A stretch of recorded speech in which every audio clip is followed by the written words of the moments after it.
Bienvenue à mon nouveau balado, Un coach à l'écoute. Un coach à l'écoute, c'est une réflexion profonde sur le sport amateur, sur le sport mineur.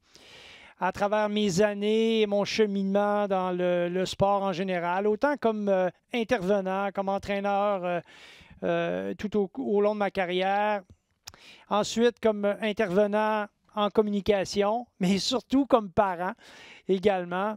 J'ai eu de longues réflexions, beaucoup d'échanges avec des intervenants, intervenantes, des gens du milieu, extrêmement intéressantes. Et je me suis dit qu'on pouvait partager tout ça.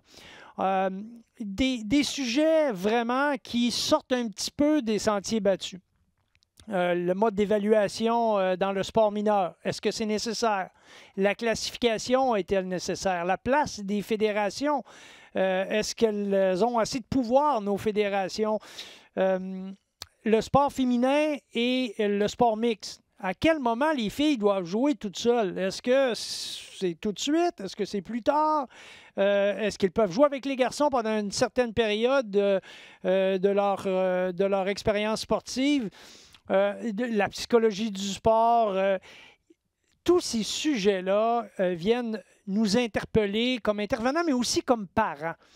Et donc, le podcast, le balado, appartient à nous tous, autant pour les sportifs et également les sportives, pour les parents surtout qui s'impliquent dans le sport de leurs enfants.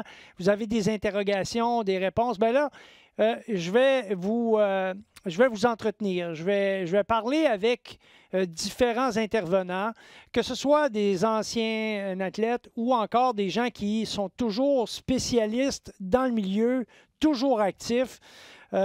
Isabelle Charret viendra nous voir, ministre et ancienne athlète olympienne émérite, viendra discuter avec nous de l'argent dans le sport, combien ça coûte. C'est devenu important maintenant, les sommes investies par les parents. Kim Saint-Pierre viendra nous parler également, elle aussi olympienne émérite, viendra nous parler de la place des filles dans le sport par rapport au sport mixte. Dominique Duchamp va nous entretenir sur la préparation et la gestion des tournois. Dominique Duchamp qui a participé à différentes compétitions internationales et qui aujourd'hui fait partie du personnel d'entraîneur du Canadien de Montréal. Danny Maciocia, on connaît tous Danny, on a beaucoup de respect pour son extraordinaire parcours dans le football amateur et professionnel. Bien, il viendra nous parler un peu du processus d'évaluation et à quel point c'est important de bien connaître les individus qu'on évalue et d'avoir des paramètres qui sont facilement mesurables et facilement comparables.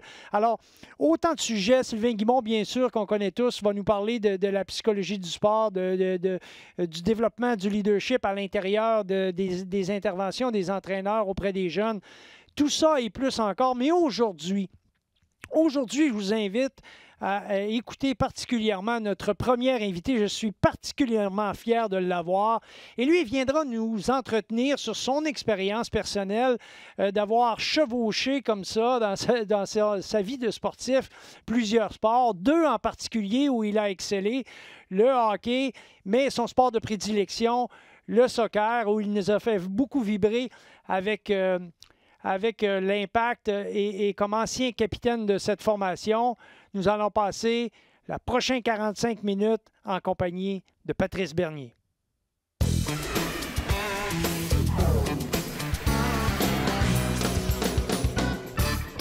Alors, je tiens à te remercier, Patrice Bernier, d'être avec nous, ancien joueur professionnel de soccer, capitaine de l'Impact, mais aussi ancien joueur de hockey, élite avec les Foreurs de Val-d'Or, entre autres. Alors, merci d'être un coach à l'écoute. Merci de l'invitation, puis c'est un grand plaisir de pouvoir discuter avec toi, Danny. Ah ben écoute, c'est un plaisir partagé. Écoute, je suis un peu... je suis un peu excité de t'avoir avec nous pour plusieurs raisons. La première, c'est j'adore ton parcours. Tu es un gars qui a fait du sport d'élite, mais dans deux sports en particulier. Mais je m'intéresse aussi à ton parcours et académique et sportif. Parle-nous un peu de ton parcours sur le plan académique et sur le plan sportif. Si tu as pratiqué d'autres sports à l'école, comment ça s'est passé pour toi durant ta jeunesse? Ah, écoute, bon, comme tout le monde le sait, j'ai joué au hockey pour soccer, donc depuis à peu près l'âge de 6 ans, j'ai jonglé les deux sports. Mais entre-temps, oui, j'allais toujours à l'école. J'ai eu la chance d'aller au Collège français à Longueuil, du primaire jusqu'au secondaire. OK. Malheureusement, j'ai pas gradué de là parce que à cause du Midget 3, je me suis retrouvé à la Magog, donc j'ai fini mon secondaire à la Ruche à Magog. Mhm. Mais entre-temps, même que je jouais les deux sports, ben, j'ai quand même tenté au basketball parce que je suis un grand fan de Michael Jordan. Mhm. Donc, c'est quelqu'un, je crois que plusieurs personnes se sont lancées dans le basketball à l'ère Michael Jordan dans les années 90. Ouais. Et ben, j'essayais tous les autres sports. Donc oui, officiellement, j'étais enregistré à deux sports, mais j'ai passé mon temps avec mes amis à pratiquer le baseball dehors, basketball, comme j'ai dit, à l'école ou dans la cour. On joue au badminton, au tennis, au football américain, parce que j'étais aussi un grand fan de Bo Jackson, parce que lui, il a excellé au niveau Absolument. professionnel dans deux sports. Ouais. Donc, ça m'a permis. Et puis à la fin, ben, quand même, le soccer m'a permis d'avoir une bourse d'études à l'Université de Syracuse, où ce que j'ai été jusqu'à l'université. Je n'ai pas complété mes études là parce que j'ai décidé d'aller professionnel avant la fin de mes années scolaires. Mais quand même, c'est pour dire que c'est du collège. J'ai passé mon temps à aller primaire, secondaire au collège Ouais. français. Ensuite, au cégep, ben, j'ai été cégep de l'Abitibi à Val-d'Or Mhm. et à celui de Sherbrooke. Et puis après ça, je me suis retrouvé, quand j'ai fait mon choix pour le soccer, d'aller à l'Université de Syracuse pour une bourse à sport-études temps plein. Le sport a teinté ton parcours, ta vie, ce que tu es devenu aujourd'hui. Oui, écoute, je dis tout le temps quand je fais des conférences, j'ai fait 365 jours de faire du sport. Même des Mhm. fois, c'était 2 fois dans la même journée. C'était se Ouais. lever tôt le matin pour aller à la patinoire, faire une pratique de hockey. Le soir, aller pratiquer au soccer ou bien la fin de semaine, passer d'un aréna à un terrain de soccer dans un tournoi ou dans à travers des matchs. Donc, jusqu'à l'âge de 18 ans, le sport ça a toujours été présent, mais les deux sports ont été omniprésents dans ma vie et qui m'a permis de aussi graviter dans deux différentes cultures, deux différentes sphères, parce que autant que c'est du sport, il y a différentes habitudes, que ce soit au soccer ou au hockey ou dans les autres sports. Tu as commencé, on peut dire que le hockey a été ton sport numéro un plutôt en jeune âge. Est-ce que je me trompe? J'ai commencé au soccer à l'âge de 4 ans, mes OK. parents étant mon père arrivant d'Haïti, c'est le sport numéro un en Haïti, donc on m'a mis là-dedans. Clairement parce qu'en plus j'ai appris que j'étais hyperactif, donc c'était pour canaliser mon énergie. Et, et il est arrivé à la tempête du siècle, donc il a compris que, un, la neige, c'est quoi? Deux, le hockey, c'est très présent, puis qu'il était dans la belle époque du Canadien. Donc pour canaliser mon effort tout l'hiver, toute l'année, ben, il m'a mis dans le hockey et rentré dans la culture québécoise et dans un autre sport qui pouvait m'apporter autre chose et surtout ben, me garder actif toute l'année. Ton père a joué lui aussi au soccer. Donc là-dessus, là, il y avait quand même des racines profondes au niveau du sport, pas seulement du fait du pays natal, mais aussi de son propre background à lui, sa propre expérience sportive. Ouais, ben mon père est venu au Québec pour l'école, puis en même temps, il s'est vu à continuer sa passion, qui était le soccer, mais c'était pas comme c'était maintenant avec l'Impact de Montréal et la Ouais, MLS. ouais. Donc, il a joué, je crois, jusqu'à un niveau semi-professionnel. Mais il a vu les vertus du sport et puis en même temps, il s'est impliqué beaucoup à titre de bâtisseur au soccer, donc a été très impliqué au niveau administratif, technique, pour que le soccer, si on peut dire, prenne sa place ou s'accroît au Québec. Donc, moi, j'ai toujours été alentour du soccer, que ce soit Ouais. sur le terrain, mais de voir aussi comment ça se déroule hors du terrain, puis tout ce qui vient avec. Et puis voilà, ma mère, on en parle un peu moins, mais elle-même avait joué au volleyball plus jeune, Oui. jusqu'à temps que moi et mes sœurs, on arrive au monde, donc elle a mis les choses de côté. Donc le sport a toujours été là, puis mon père est présentement plus fan de tennis puis de golf. Donc on a toujours chez les Berniers cet amour pour le sport, ses vertus et ce que ça apporte, pas juste en titre physique, mais aussi psychologique et aussi le bien-être que ça peut donner, cette confiance d'exceller ou de faire quelque chose d'autre comme le sport. As-tu. Est-ce qu'il y a un sport qui a eu plus d'influence sur l'autre? Est-ce que le soccer a eu plus d'influence sur le joueur de hockey ou le joueur l'inverse? Tu sais, des fois, tu te dis, mon parcours de soccer m'a vraiment aidé dans le hockey, mon parcours de hockey m'a vraiment aidé dans le soccer. Lequel des deux, tu sens qu'il y a eu le plus d'impact sur l'autre? Ben, je dirais qu'à cause j'ai choisi le soccer, donc le hockey m'a aidé à être fort probablement un meilleur joueur de soccer parce qu'en même temps, oui, les deux sports sont différents, mais j'ai pas grandi à jouer au futsal comme certains peuvent le faire dans d'autres pays, qui est une forme de jeu réduit, rétréci à 4 contre 4, 5 contre 5. Donc, mais le hockey m'apportait cette façon de voir le jeu, de penser plus rapidement parce que sur une patinoire à 5 contre 5, j'étais défenseur, aller chercher la rondelle. Il faut avoir le petit regard derrière la tête pour voir si l'attaquant s'en vient et savoir où sortir la rondelle, la vision, jouer rapidement et même l'aspect contact, de bien se protéger, d'être résistant, de le contrepoids, savoir encaisser et peut-être donner des coups d'épaule parce qu'au soccer, c'est légal. Donc, tous ces aspects-là m'ont aidé à être un joueur plus accompli. Je dirais peut-être un meilleur athlète qui m'a servi au soccer à nombreuses reprises. Puis je sais que beaucoup de monde m'ont remarqué une caractéristique, c'est que d'être bon à tenir le ballon et à ce que l'adversaire ne me l'enlève pas au soccer. Donc, je crois que c'est certainement dû au hockey protection de rondelle, de protection de rondelle, d'encaisser, de mettre son poids sur une jambe et de bien se mettre entre la rondelle ou le ballon et l'adversaire. Écoute, je t'invite on va ensemble prendre un instant pour écouter les propos de Jean Lemoine, qui est un chercheur à l'Université de Trois-Rivières, qui est responsable du lab en hockey sur glace, mais qui va nous faire un éloge un peu des athlètes élites et de leur bagage sportif, puis on y revient tout de suite après.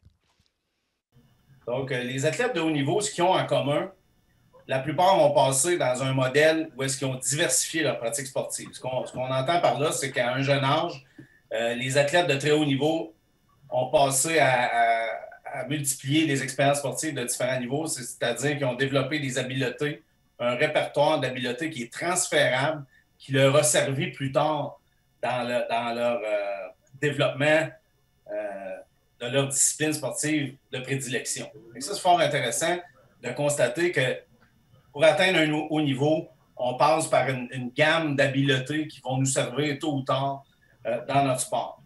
À l'opposé, on a le jeune sportif qui entre dans un pattern de surspécialisation sportive. Ça veut dire que c'est un jeune qui a commencé à un âge, à une jeune fin de l'enfance, début de l'adolescence, 12 ans et moins, à plus de 8 à 10 mois par année dans son sport. Ça l'empêche de faire d'autres activités sportives, ce qui fait en sorte que ce jeune-là, il a 50% plus de chances d'avoir des blessures et aussi il s'expose à ce qu'on appelle le burn-out sportif ou athlétique, c'est-à-dire qu'à 16 ou 17 ans, il y a un épuisement de son sport, il a moins de plaisir, il a fait son parcours, si on veut. Donc, c'est très jeune pour quitter le parcours sportif.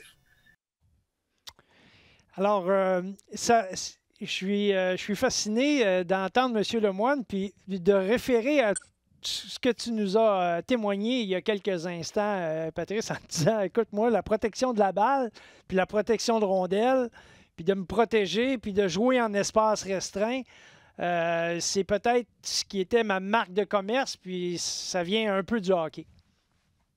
Oui, écoute, moi, j'ai toujours été un grand partisan de faire deux sports pour plusieurs raisons. Il y a l'aspect aussi dans le jeu. Je dirais même que j'ai peut-être pas mentionné l'aspect physique au niveau de l'athlétisme, de cardiovasculaire, parce qu'au hockey, ça m'a permis de répéter les actions, parce que c'est des chiffres de 30, 45 secondes, 1 minute. Ouais. C'est très anaérobique. Puis au soccer, on les a, mais il y a beaucoup de marches, de sprint, de jog. Ce qui fait que moi, j'étais capable de répéter souvent mes actions à plus haute intensité, plus longuement que certains de mes coéquipiers, qui m'a peut-être permis aussi de jouer plus longtemps à un certain degré. Mais l'aspect, surtout dans le jeu, moi, je trouve que à cause que les bandes, le jeu vient rapidement, éviter la mise en échec, voir le jeu plus rapidement, se déplacer. Il y a tous ces genres de facettes-là, cognitives, de vision de jeu. Moi, j'étais milieu de terrain, donc en hockey, le défenseur offensif, c'est souvent le corps arrière, c'est celui qui doit mener le jeu, mener l'avantage numérique. Et moi, je trouve que ça m'a aidé parce que j'ai pas pu jouer au soccer souvent l'hiver parce que je jouais au hockey, mais tout ça, je pouvais le transposer au soccer plus tard et ainsi de suite aussi au soccer en voulant voir le jeu plus large parce que le terrain est plus grand. Donc, ça m'a sûrement aidé au hockey de devoir regarder plus que juste devant moi puis de voir où sont mes coéquipiers puis de pouvoir mettre la rondelle sur la palette et de faire des passes, d'aider mes coéquipiers à réussir des jeux. Quand on dit que lorsqu'un joueur anticipe bien, le jeu ralentit. Dans sa tête, il voit les choses, mais c'est plus lent qu'en réalité. Oui, parce que je crois que ce qui arrive, c'est que quand tu as beaucoup d'expérience, tu as beaucoup de situations de jeu, tu les as fait face, que tu as réussi ou pas, ça reste ancré. Donc, quand on commence à revoir certains repères, certaines situations qui semblent se reprendre, se reformer, ben on a tendance à se dire, ben voilà, j'ai déjà vu ça, donc je vais commencer à aller dans ce sens-là, et c'est ce jeu-là qui devrait se produire. Et puis là, tu arrives à arrêter le jeu.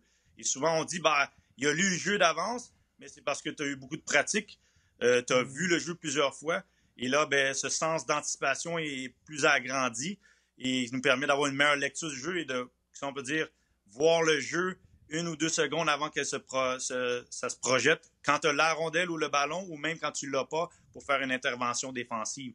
Donc, je trouve que c'est quelque chose qui, pour moi, m'a beaucoup aidé. Et la perspective des deux sports t'aide à voir des scénarios, à les revoir répétitivement.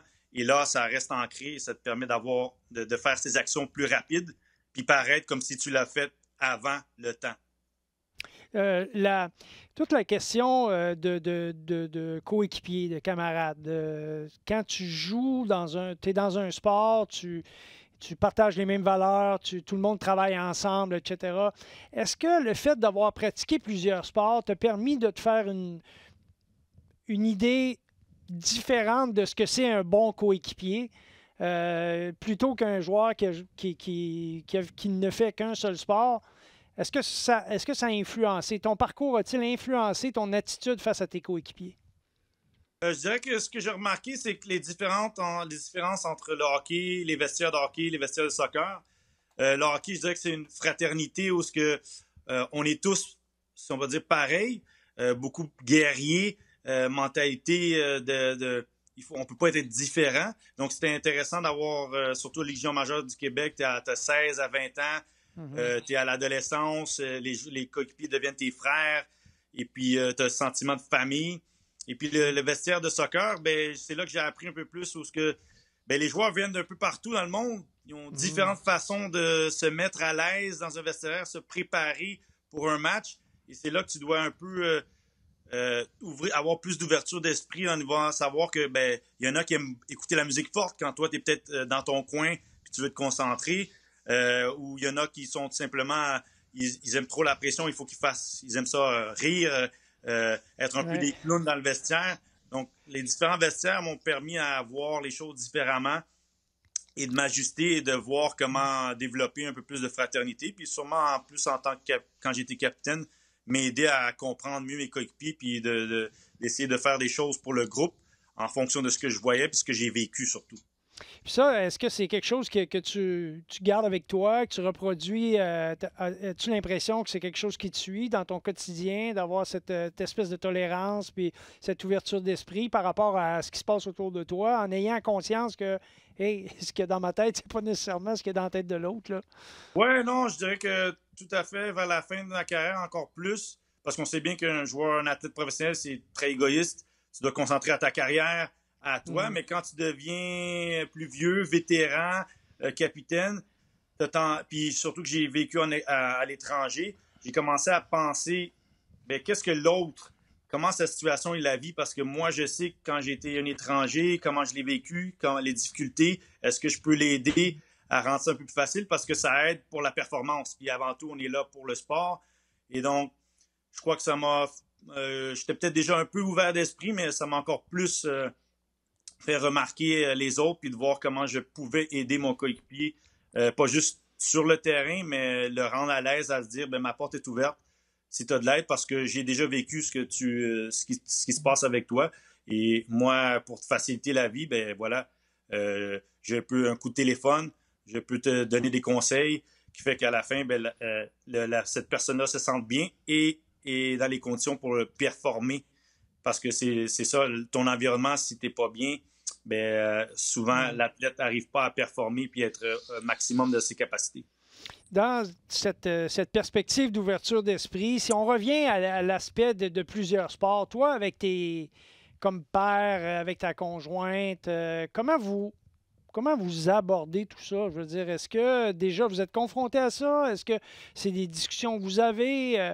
L'expérience sportive de vos enfants, comment vous les percevez? Comment vous les abordez?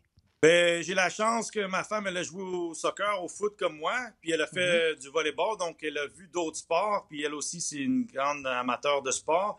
Donc, pour nous autres, c'est avant tout qu'est-ce que nos enfants veulent faire. C'est de prendre l'expérience, s'initier dans ça, avant tout de se lancer dedans, de le découvrir et de voir si c'est fait pour eux. Là, on a commencé avec le soccer. Mes filles ont fait de la gymnastique. Ils ont fait de la danse. Là, on les a maintenant inscrites au hockey. Et puis après ça, bien, ils ont mon fils qui s'en vient, qui lui voit les choses. Il voit ses sœurs, il voit son père, sa mère qui font du sport. Donc, c'est des inculqués. C'est avant tout de se découvrir, je pense, au niveau de corporel et surtout aussi les bienfaits du sport. On sait bien-être, confiance, socialiser. C'est surtout pour ça qu'on on les met dedans parce qu'on sait que ça les fait s'agrandir comme personne avant tout. Puis après ça, je ne sais pas où ils vont se rendre. Moi, je ne savais pas que j'allais être joueur de soccer professionnel. J'aimais juste les vertus du sport. C'est qu'il y avait une camaraderie. Je découvrais d'autres mondes. J'allais dans la maison d'autres personnes. Je découvrais leurs habitudes chez eux, leur famille. Et surtout cette fraternité avec tes coéquipiers et ce sentiment de famille qu'on retrouve dans le sport, dans une équipe, dans un club. Qu'est-ce que vous allez rechercher comme entraîneur? Ça va être quoi pour vous un bon entraîneur pour vos enfants? Moi, un bon entraîneur, il doit être un bon pédagogue. Ça veut dire à la fin, c'est comment il communique l'information. Parce que c'est bien beau, puis là maintenant je coach, fait que je le comprends encore plus. Je comprends que tu peux connaître la matière, mais c'est aussi comment tu la transmets. Puis tu le sais bien, Danny, tu as été entraîneur. Tu dois transmettre et que je sente que mon enfant sent qu'il a du plaisir. Parce que s'il n'a pas de plaisir, la première chose que je retiens de tout mon parcours, c'est que j'ai toujours eu du plaisir. Oui, il y a eu des hauts et des bas, mais j'ai toujours aimé mon sport parce que j'ai aimé les vertus qu'on les a inculquées, que ce soit de mon père et tous les autres coachs et toutes les autres personnes à travers le temps que j'ai croisé. Et donc, pour moi, c'est d'être pédagogue, de vraiment transmettre les règles, les choses qu'on veut apprendre du sport, mais aussi de réaliser que c'est pas la fin du monde si tu réussis pas. C'est de bien l'appliquer et puis d'avoir du plaisir, de sentir que quand ils sont là, ils se développent à leur rythme, à leur temps. Et puis après ça, on verra dans le temps s'ils vont continuer. Mais moi, c'est bonne pédagogie, c'est quelqu'un qui est charismatique et qui est capable de transmettre bien et communiquer bien à mon enfant, qui ne se sent pas méprisé, il ne se sent pas sous pression en faisant la pratique d'un sport. Dis-moi, est-ce que, et là j'utilise le terme partagé là, parce que ça m'amène à la réflexion sur l'expérience de sport multiple. Est-ce qu'un bon entraîneur va accepter de partager ses athlètes? En d'autres mots, toi, est-ce que toi, tu as été un peu coincé entre les deux? À un moment donné, il y avait même un petit peu de tiraillement, là, parce que là, les horaires se superposent. Toi, tu ne peux pas te couper en deux. Tu as des coéquipiers des deux côtés, des entraîneurs des deux côtés. Tu ne veux pas décevoir personne. Ça, c'est un peu une pression indue qui ne t'appartient pas. Tu es là, tu es dans le milieu de tout ça. Comment ça va se vivre avec tes enfants, les filles, ton garçon? Est-ce que tu vas chercher des gens qui vont permettre la multitude de sports ou des gens qui vont être un petit peu plus possessifs? Parce que les deux, là. Oui, non, tu l'as dit, c'est vrai. Là. Écoute, c'est toujours partagé. Il y en a qui aiment, il y en a qui n'aiment pas. Moi, j'y vais de mon expérience. J'ai eu des coachs de hockey au soccer qui ont été très permissifs. Sûrement qui ont compris que, voilà, ça m'apportait. Je n'allais pas être moindre à cause que j'étais là peut-être un peu moins souvent. Je vais toujours revenir à Richard Martel puis le club des Foreurs de Val-d'Or parce que ma deuxième saison, Je reviens. On m'a permis d'aller au jeu de la francophonie, au jeu du Canada pour le soccer. Je suis arrivé 3-4 semaines plus tard.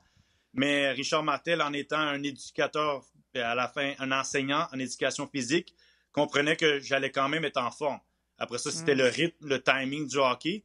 Et donc, j'ai toujours eu ces coachs qui m'ont permis de jongler entre les deux.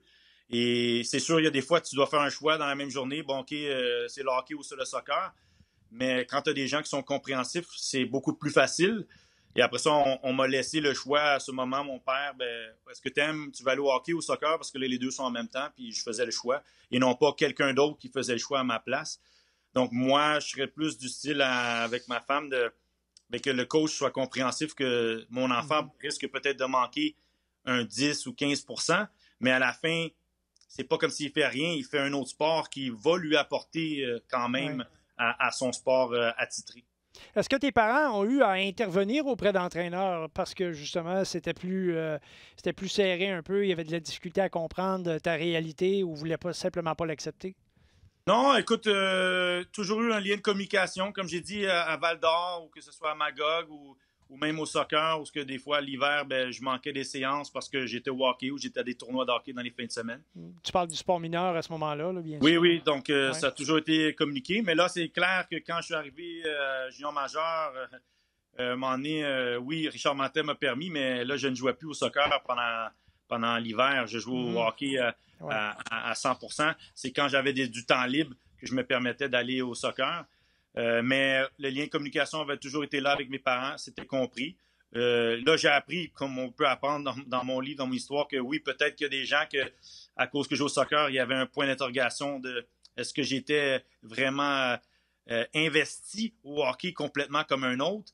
Il y en a toujours qui vont avoir cette question-là, mais moi, c'est tant qu'il y a le lien de communication, je pense que c'est là que tu vois que si la personne est vraiment investie, parce qu'elle arrive à vouloir trouver un plan pour l'horaire, et que l'enfant, il gagne à la fin, parce que c'est vraiment ça, c'est l'enfant, l'athlète qui doit gagner à la fin. Parlant de gagner, tu sais qu'actuellement, plus tu vas cheminer à l'intérieur des structures en place, tu vas être confronté au fait que, par exemple, le parent, on va lui demander d'inscrire son enfant, sa fille ou son garçon à un camp préparatoire en vue des sélections qui vont avoir lieu dans X temps. Et pendant ces sélections-là, c'est là où on va prendre la décision pour toute l'année. Si tu ne vas pas au camp préparatoire, tu n'es pas éligible aux sélections. Puis en même temps, il va y avoir peut-être que ta fille va être dans une autre compétition, un tournoi ou même dans des entraînements qui vont être très importants, puis elle ne pourra pas faire les deux. Comment on gère tout ça comme parents? Parce que les structures ne sont pas nécessairement en harmonie avec ce qu'on est en train de dire, nous autres. Là. Il y a ce qu'on dit, ce qu'on aimerait qu'il se passe, puis il y a la réalité. Oui, tu l'as dit, c'est la réalité. Parce que avant tout, même quand je dirais comme expérience de joueur, si on parle nul autre que juste faire deux sports, c'est l'expérience. C'est quand tu es là, tu dois le vivre, puis on peut te dire tout ce qui est dans le livre, on peut te montrer toutes les choses.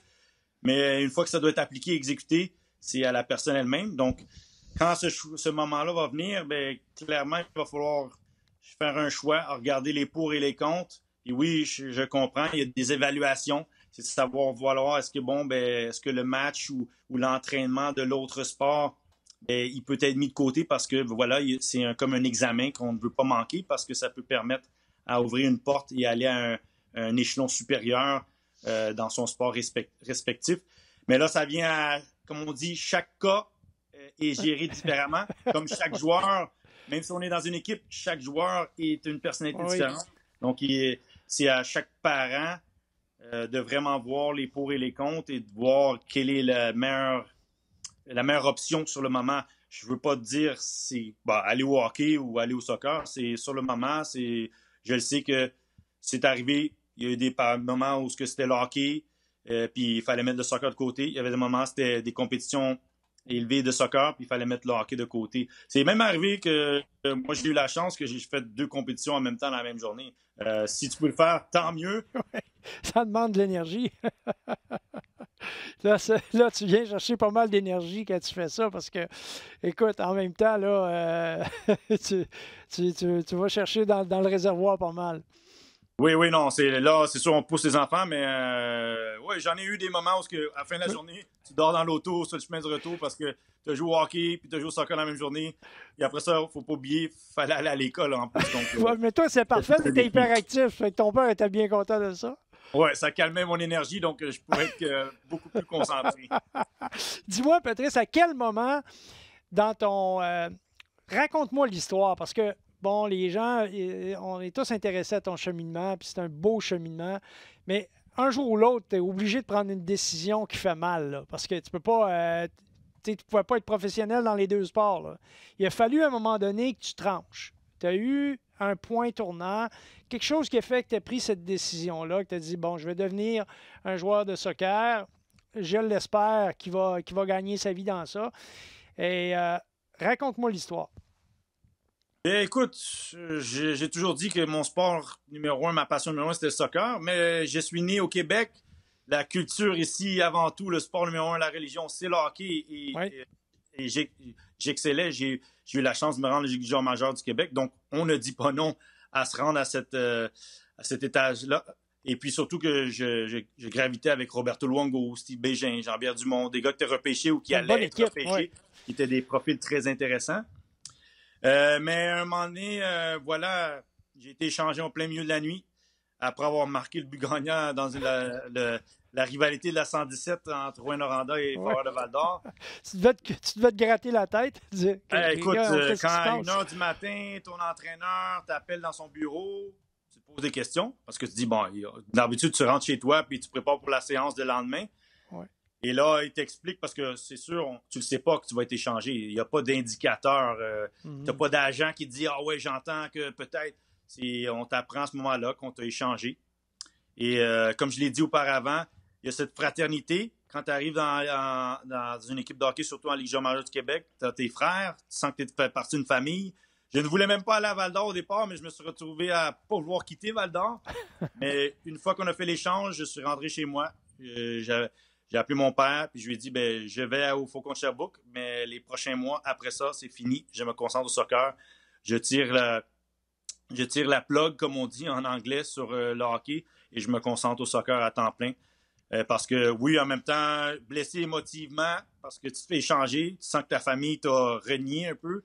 Oui. Puis en même temps, je savais que ma passion numéro un, c'était le soccer. Donc, le hockey n'allait pas m'apporter plus loin ce que le soccer, je sentais, pouvait m'apporter, ou du moins, j'espérais qu'elle allait m'apporter. Puis aujourd'hui, avec le recul, si tu transposes cette expérience-là en te disant, bon, un jour, j'aurai comme parent à m'asseoir avec mes enfants, puis à avoir un processus vraiment de décision parce qu'il y a des options, il y a des choses qui se passent. Sur quoi tu vas baser la discussion? Sur quoi tu vas orienter la discussion pour permettre à tes enfants de prendre une décision éclairée? J'ai eu la grande chance que mon père a vécu ça avec moi, donc puis je trouve qu'il a fait quand même un bon travail. Puis il a toujours été très ouvert. Il a toujours expliqué voici la situation. Puis il m'a donné les options. Quand j'étais jeune, même des fois on voulait que j'aille des places, mais c'est moi qui disais non. Puis on n'y allait pas. On me disait pas fallait y aller, puis il faut qu'il y aille parce qu'on a donné la parole ou ainsi de suite.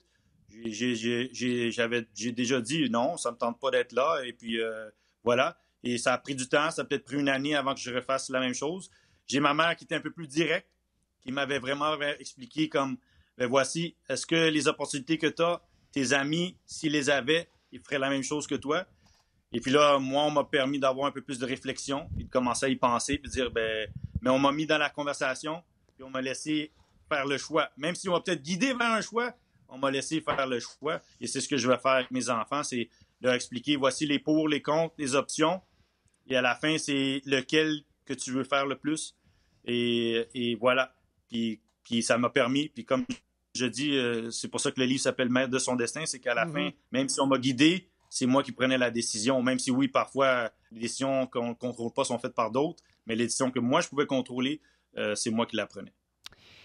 Dis-moi les choses les plus importantes que tu as retenu de ton expérience sportive que tu vas transmettre à tes enfants à travers leur expérience, en leur parlant, la journée où ils sont découragés, où ils ont besoin d'un petit pep talk, comme on dit chez nous, hein, où à un moment donné, tu vois des choses qui se passent, puis tu dis ça, c'est pas, ça représente pas vraiment ce que je pense que ça devrait être pour un athlète ou pour une jeune fille qui fait du sport. Il y a tel élément ou tel élément. Alors, comment tu vas transmettre ces informations-là? Mais moi, je suis curieux de savoir quelles sont les grandes leçons, tes croyances, tes valeurs, les choses qui sont vraiment importantes pour toi. Tu dis ça, là, ça me représente, ça représente notre famille. Moi et mon époux, c'est là-dessus qu'on a basé notre vie d'athlète puis notre vie de parent. On pense que ces valeurs-là, elles doivent être transmises. Ben avant tout, le plaisir, ça commence avec ça. Si tu aimes ce que tu fais, tu as tendance à vouloir en faire plus. Là, il est clair que même quand tu fais quelque chose, il y a des moments difficiles où ce que tu re-questionnes, est-ce que tu devrais continuer. Donc, moi, je suis avant tout que tu n'abandonnes pas, qu'il y a des obstacles. Je l'ai vécu autant que professionnel, mais autant aussi au niveau amateur. Donc, qu'il faut continuer, qu'il faut se donner, puis que si on sent qu'on a tout donné, et puis que voilà, il faut passer à autre chose, ben c'est ça qu'on doit faire, mais que pas à cause qu'il y a un premier obstacle qu'on doit abandonner. Donc, la valeur, c'est du plaisir, de ne pas abandonner, d'être déterminé. Puis là-dedans, je sais que le sport apporte une confiance en soi parce que quand tu y vas, quand tu excelles, ou juste faire la progression, comme pour ma fille présentement, c'est patiner, puis de voir que le jour 2, elle trouve qu'elle patine mieux, ben voilà, c'est de voir qu'elle, elle fait le progrès, puis qu'elle avance, puis qu'elle remarque que chaque jour va mieux. Et puis, c'est là-dessus qu'on va revenir sur ces moments-là où elle a senti qu'elle avait une progression. Parce que quand il y aura l'obstacle, ben rappelle-toi que jour 1, jour 2, jour 3, il y a une progression. Jour 4, peut-être qu'il n'y en a pas eu, mais jour 1 ou 2, 3, il y en a eu. Donc, il faut continuer jusqu'à temps qu'on le voit, ce succès, cette progression. Et oui, donc le plaisir de ne pas s'abandonner, la confiance en soi. Et je dirais que surtout aussi ce que j'adore du sport, surtout le sport en groupe, c'est que tu es en groupe, donc tu dois avoir une relation avec d'autres personnes. Tu n'es pas tout seul. Tu dois apprendre à partager, que ce soit la rondelle, le ballon, partager le temps de jeu, partager les émotions de victoire, de défaite, et puis socialiser, à apprendre à connaître la personne qui joue à ta droite, la personne qui joue à ta gauche, ou devant toi, ou derrière toi. Donc ça, c'est ce sentiment de découverte que j'adore du sport, que je sais que c'est ce qu'on veut léguer à nos enfants, puis qu'eux autres, avant tout, quand ils se sont dedans, ce sont les questions qu'ils auront à se poser, qui sont capables de se répondre. Wow, c'est une très belle réponse. Ça m'interpelle beaucoup. On campe à la même place, Patrice, avec l'importance de la persévérance puis de bâtir à travers des petits succès. Trop souvent, on veut atteindre rapidement un objectif quand on sait qu'un parcours sportif, c'est un marathon. Là, ça va être très loin. Puis en cours de route, il faut que tu prennes une gorgée d'eau, t'arrêtes de temps en temps. Ça se peut que tu aies une petite crampe ici et là parce que c'est long. Alors, oui, non, c'est... Quand j'y pense, beaucoup de monde m'ont dit « Ah, ta carrière professionnelle, 18 saisons. » Je dis « Hey, moi, j'ai commencé à 4 ans. Moi, c'est 34 ans qui arrêtent. » Donc, c'est ça qui est difficile, c'est que tu l'as fait pendant longtemps. Puis c'est aussi ça que tu réalises que ben, tu l'as fait pour longtemps, puis tu as passé avec... Un mot que j'aime bien, c'est l'adversité. Parce que c'est impossible.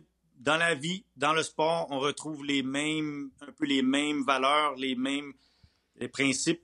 Et c'est ce qui est la beauté du sport, c'est que ça te permet d'être un peu plus fort pour les moments dans la vie qui viennent difficiles parce que tu les as vécus puis tu as réalisé que j'ai passé à travers et j'en suis meilleur, pas juste en tant qu'athlète, c'est en tant que personne parce que j'ai eu gain de cause et j'ai passé à travers l'obstacle et maintenant je me sens mieux à cause de ça. Dis-moi, quelle sorte d'entraîneur es-tu? Présentement, très calme, posé, puis je pense que j'essaie d'entraîner comme les coachs qui m'ont bien entraîné, et surtout, je dirais, ceux que j'ai pas vraiment aimé la façon, donc je me dis, je veux pas être comme ça.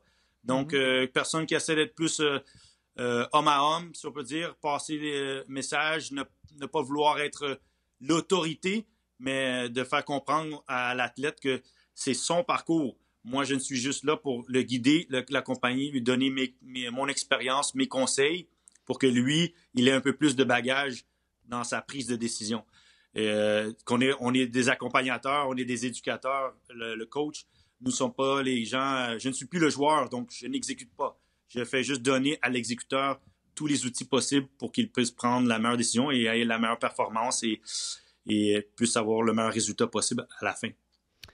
Bien, Patrice, nous autres, aujourd'hui, on a été très chanceux de t'avoir pour partager ce magnifique parcours. On invite bien sûr tout le monde à lire ton livre. Et je vais te dire en passant que j'aimerais ça revenir dans le temps. Je n'ai pas été un très bon joueur de soccer. J'étais plutôt un joueur de hockey, un joueur de crosse sur la Côte-Nord, un petit peu de baseball ici et là, mais j'aurais vraiment aimé te côtoyer, soit comme coéquipier, mais probablement encore plus jouer sous tes ordres. Bonne chance. Ça a été un plaisir aussi parce que je t'écoute. Tu es quelqu'un de très posé, réfléchi. Moi, c'est comme ça que mon père a été puis m'a inculqué. Donc, c'est de penser. Puis voilà, tu as touché à plusieurs sports. C'est sûr, je voudrais que le plus de monde joue au soccer, mais avant tout, je pense que les vertus du sport et je sens que surtout les connexions humaines qu'on fait, c'est ça qui retient. Je suis pas mal sûr qu'il y a beaucoup de monde. Les amis qu'ils ont, c'est à travers le sport qu'ils les ont fait ou à travers l'école. Oui, absolument. Et c'est dans la business, ce sont des gens sur qui reviennent parce que on a joué ensemble, on a vécu ça. Et ça reste quasiment toute nos vies. À la fin, c'est tout ce qui compte. Oui, exact. Merci beaucoup encore une fois, Patrice, de ton temps. Un grand plaisir. Merci à toi. Mesdames et messieurs, vous venez d'entendre un épisode de la première saison de la balado-diffusion Un coach à l'écoute, animé par Danny Dubé. Pour revoir ou réentendre les épisodes, rendez-vous sur toutes les plateformes de balado de RDS, à commencer par iHeartRadio, iTunes ou Spotify. Et rendez-vous également sur notre site web pour en savoir plus sur l'émission. Un merci spécial à notre invité de la semaine, l'ancien capitaine de l'Impact de Montréal, Patrice Bernier. Pour en savoir plus sur son incroyable parcours, n'hésitez pas à vous procurer sa nouvelle biographie parue à la fin du mois d'août 2020, Maître de son destin, écrite par le journaliste de la presse Mathias Brunet. Renseignez-vous sur le mouvement au Canada, le sport pour la vie, qui met de l'avant le sport et le développement à long terme au www.sportpourlavie.ca. Également, merci à Jean Lemoine, professeur au département des sciences de l'activité physique de l'Université du Québec à Trois-Rivières. Monsieur Lemoine dirige le laboratoire de recherche sur le hockey de l'UQTR, le laboratoire SCORES. Pour obtenir plus d'informations sur ses recherches, vous pouvez le suivre sur Facebook et Twitter et sur le site de l'UQTR. Pour les amateurs qui voudraient poursuivre la discussion, on vous invite à nous écrire un coach à l'écoute à commercialbelmedia.ca. N'hésitez pas et envoyez-nous vos commentaires par écrit ou même par vidéo et permettez à cette balado de poursuivre les discussions. Alors, mesdames et messieurs, merci à vous d'avoir été des nôtres et au plaisir de se retrouver dans le prochain épisode de Un coach à l'écoute.